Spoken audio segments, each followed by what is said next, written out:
Hi friends, welcome to my channel Nisha Krishnan.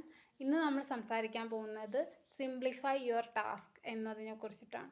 അതായത് നിങ്ങൾ എല്ലാത്തിനെയും കോംപ്ലിക്കേറ്റഡ് ആവും. അതായത് നിങ്ങളുടെ സ്പിരിച്വൽ പ്രാക്ടീസ് എല്ലാം കോംപ്ലിക്കേറ്റഡ് ആവും. അതിൻ്റെ ആവശ്യമില്ല.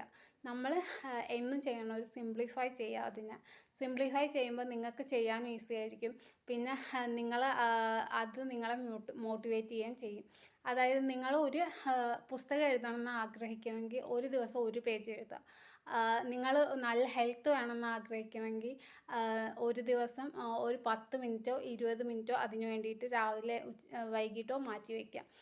പിന്നെ നിങ്ങൾ മൈൻഡ്ഫുൾനെസ് പ്രാക്ടീസ് ചെയ്യണമെങ്കിൽ അതായത് നിങ്ങളുടെ ടാസ്ക് ചെയ്യുമ്പോൾ അതിലൂടെ ചെയ്യാൻ ശ്രമിക്കുക. ഇങ്ങനെ നിങ്ങളുടെ ടാസ്കുകളെ നിങ്ങൾ സിംപ്ലിഫൈ ചെയ്താൽ നിങ്ങൾക്ക് അത് ചെയ്യാൻ ഈസി ആയിരിക്കും. പിന്നെ നിങ്ങൾക്ക് നോടൊരു ഇഷ്ടം ഉണ്ടാവുകയും ചെയ്യും. അപ്പം നിങ്ങൾ അത് കണ്ടിന്യൂസ് ആയിട്ട് കൺസിസ്റ്റൻസ് ആയിട്ട് ചെയ്യും. അതിന് നിങ്ങൾക്ക് റിസൾട്ട് ഉണ്ടാവുകയും ചെയ്യും.